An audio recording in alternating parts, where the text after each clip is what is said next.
Ryan Seckman. We know each other, I think, 2016, Yes. and since then we follow each other. You're throwing in the lightweights. Yes. You still do. hmm So where did it all start for you? So it all started in the late 1990s. I was 24 years old, and my wife Carrie and I had recently had our daughter McKenna, and I was trying to find a hobby, something to do other than just go to the gym. So at that time, I lived in Mesa, Arizona, and I remember watching, I think it was Wild World of Sports with my dad as a kid. Okay. And like every Sunday, they would have just a half-hour show, and they would show sports from all over the world. Mhm. And they were typically like very different sports. So it was like ski jumping or something that someone growing up in Wyoming, which is where I grew up, wouldn't participate in. And I remember seeing John Paul Sigmerson Mhm. and probably Bill Kazmaier Oh, competing on TV. And of course, thought, this is amazing.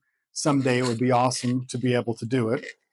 So, again, when I was 24, I lived in Mesa, Arizona, and they had a Highland Games at the community college. So I just showed up not knowing what anything was, and I didn't have a kilt. I had never done the games before, and I walked up to the athletic area and just said, "Hey, how does somebody do this?" And they said, "Well, you just sign here, you pay $20, and you can do it today." So I just did it today. that's And easy. yeah, it was pretty easy. Yeah. And at that time, it was run by Paul and Jeannie Smith, Hmm. and they had been running the games for probably about 10 years. The Phoenix Games had been the host of the Women's World Championships. Okay. So they kind of started the Women's World Championships at the time. And I think when they were running the games, there were probably like 50 to 75 athletes at the time, which Mhm. was a pretty good sized game back in the 90s. So again, I just tried it the first time and I was hooked. So then I reached out to Paul and Jeannie during the year and just said, "Hey, can I borrow the weights?" So I borrowed the weights a few times. And then they said, probably about 6 or 8 months in, they said, "Hey, is there any chance you'd want to take over the games for us?" Because they had been doing it for 10 years. They weren't athletes, they just ran the games because they loved it. They were both teachers at the time. So they basically just gave me a container full of weights and asked if I would take over and showed me how to score. So then I competed, I think maybe just one more year. So I had my first year trying it. I practiced, and then the very next year took over, uh, kind of co-running the games. And then the third year, I was running the games in Arizona. Okay. Okay. So you have a long history in the Highland Games. Yes. Did you wear then already a lightweight? At the time, yes. Yep. So I was a lightweight myself, but it was right around that time, from what I remember, where the lightweights kind of really took off, at least here in America, with the lightweights, because there weren't many of us and there were only a few games. Yeah. But I've always been, like I'm 5'11" at best. And at the time, maybe I was 210, 215. So yeah, I was pretty much lightweight from the get go. I did compete quite a few times in the A class because at that time in California, which is where a lot of us would go earlier in the season, and there weren't a lot of lightweight classes in California. So I threw A and B classes in those, and I remember just getting owned by the 56. We would always call it the Widowmaker Yeah. because half the time I could throw it okay, and the other half of the time I usually ended up on my backside trying to throw it. So in the early days, did you throw also international or only the US? Only the US. Yeah. I would say I did probably for a few years, it was only the Phoenix Games, which were in March at that time. Yeah. So that was the only games I did for a few years. And then there were other festivals in Arizona, and then they were having a difficult time keeping athletic directors.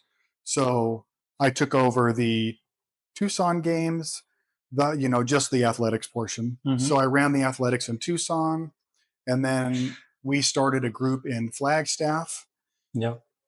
kind of north of Phoenix. Yeah. So we started a group there, and then there, so as an example, that was where I met Brent. Was running. I ran the games in Mesa, and Brent was an athlete there. He lived at that time in Phoenix. Right. Yeah. Yep. So he would come to those Arizona games.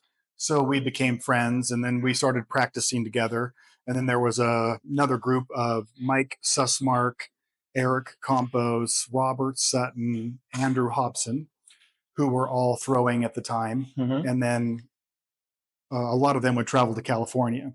So I think my first time, even out of Arizona, was competing in California, I believe at the Costa Mesa Highland Games.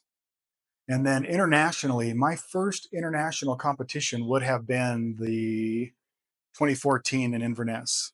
Oh yeah. So that was my first time ever. That was my first World Masters. Okay. Did you did also the caber for the world record? No, we ended up. So the great thing is I've been able to take my family on most all of those trips. Yeah. So we had our kids with us, and we had planned, I think, to go somewhere. I can't remember where we went. We went to Loch Ness or to one of the castles. I think at the time they did that caber. It was at the end of at the day, I remember. So it was very late. Yes. Yeah. Okay. So that starts for you the international games, and then you what comes next? St. Louis games, the World Masters, Yes. and then 2017 Iceland for you. Yes. Yep. Iceland. Okay. Yeah, that was great. It's just such a beautiful country. And Yeah.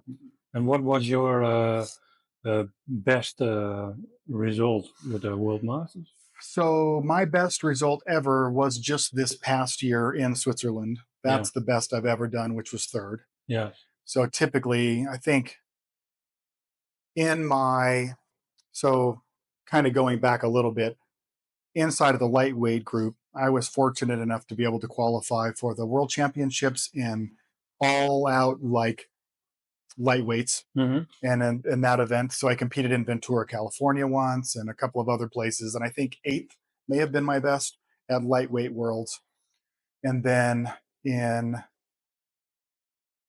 trying to think of the other ones, but I was able to, going back early on in the late 90s, I was invited to the lightweight nationals in Oklahoma. So that was kind of my first taste of high level throwing.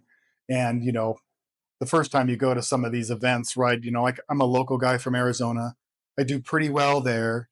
So I go, like I was saying, I was pretty successful in Arizona and then pretty successful in California.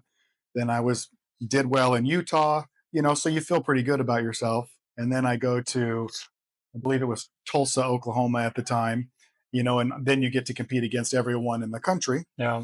And there are, just some unbelievable throwers. So you kind of go in thinking you're going to do all right, and then you show up and see what some of these other athletes can do. So for me, that was like a real reset and kickstart to get motivated and kind of really focus my training on the Highland Games. Yeah. Before then, it was kind of, you go to a games or two a year, you go to the gym a lot.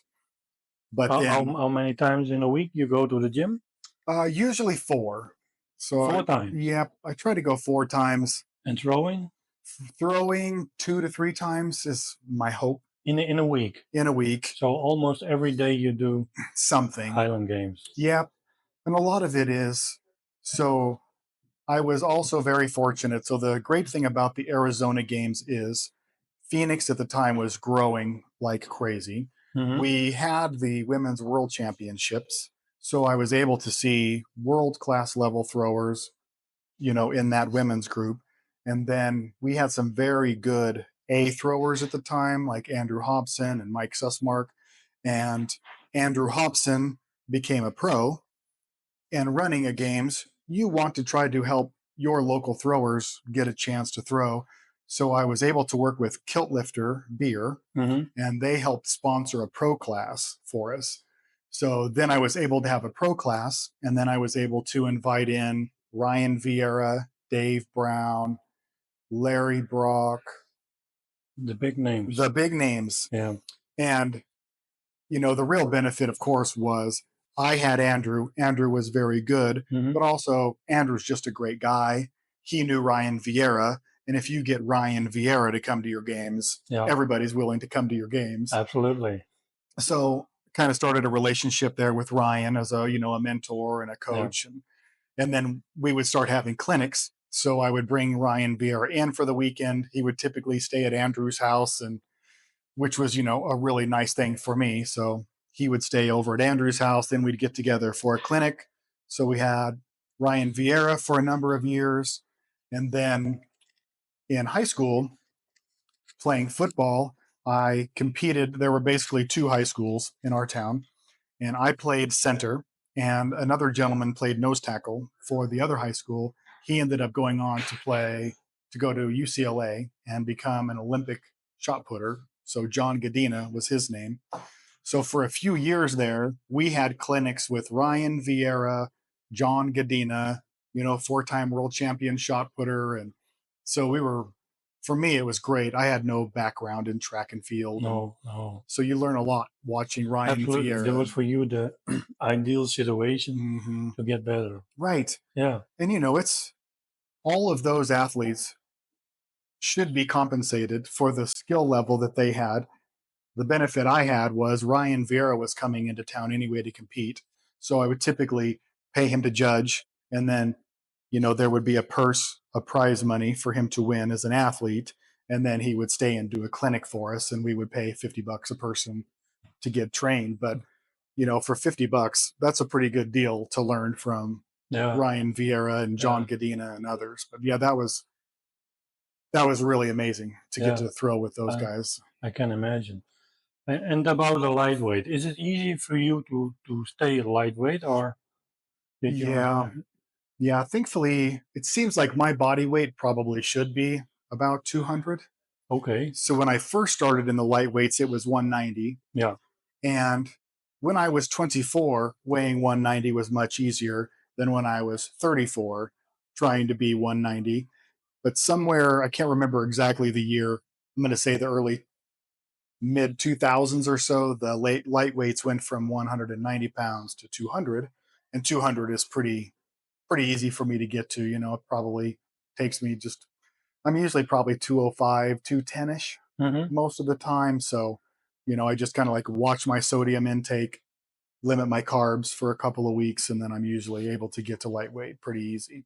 Did you ever get you can compete because of Injuries? Yes. Whatever. So when I was 30, and that was probably just so like 6 years into competing, I had really bad back issues. So when I was 30, I had my spine fused for L5S1, so kind of like my, real lower back near my tailbone. I ended up having to have my spine fused. So that took me out for probably 2 years. Oh. But I was still running the games. So I was still the athletic director in Phoenix and running the games, but I wasn't able to compete. And then I kind of started to build back.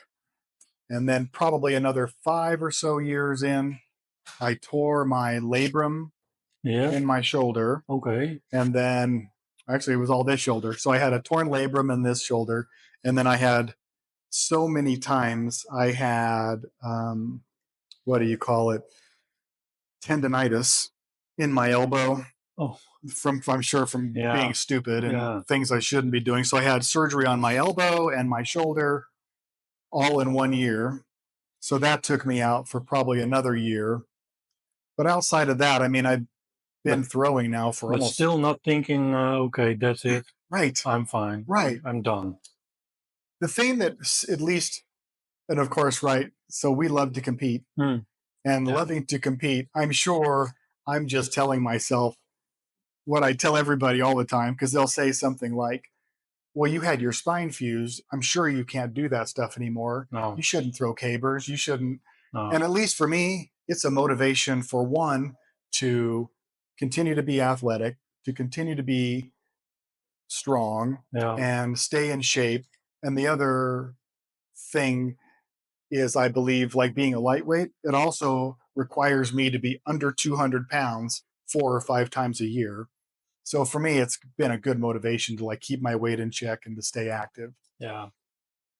So you told yourself, okay, I'm not gonna quit. But mostly other people tell you, it's better for you to quit, but you have to listen to yourself. Yes. Yeah. I think everyone recognizes that. Yes. So and about the events, what's your favorite one? Of course, I love caber. Caber is very fun, Yeah. and but hammers is probably the one I enjoy the most. Hmm. And of course, I think it's because I've been able to be pretty successful in that event. Yeah. And I one of the stories that just resonates in my mind is one of those early games when I had first left the state and I go to California. So we're at Costa Mesa and they have pros there. So we're throwing, on one side of the field, and then there's Matt Sanford, Ryan Vieira, just some beasts Yeah. throwing on the other side of the field. So you're a little intimidated just by being Yeah. there, Yeah. but you're also kind of psyched up. You're like, I'm on the same field as Ryan Vieira. I just saw him throw a hammer. Now it's my turn to throw a hammer.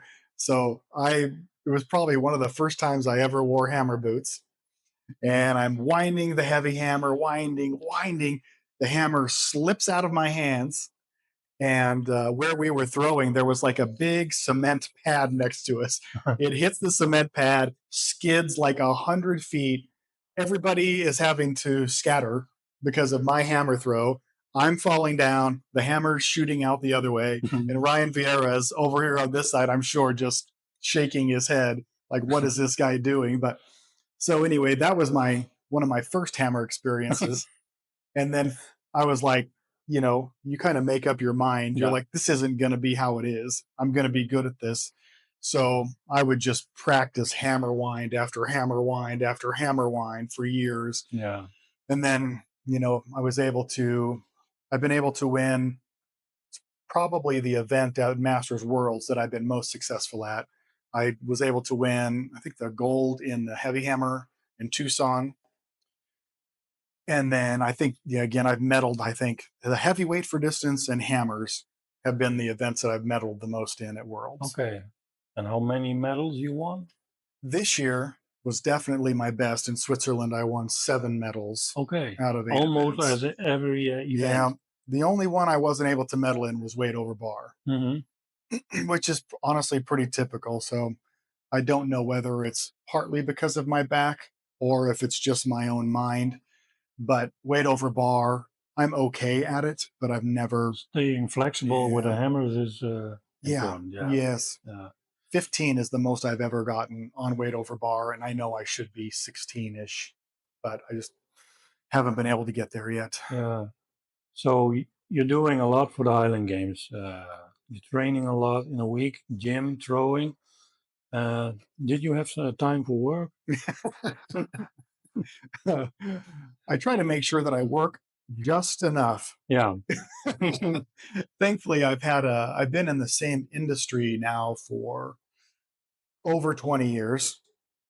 Yeah, almost closer to 30 years now. I've been in the electrical industry as in electrical distribution, so Hmm. selling electrical parts. Okay. And then I've been now with the same company for 18 years. All right. So, I've got a pretty good schedule dialed in. And then also, I've got my children are older now. Mhm. So I've got, more time. It's just carrying myself. And they like what you do and they follow you. Yes. Okay. Yes. Yeah. Okay. Yeah. And again, I've been fortunate.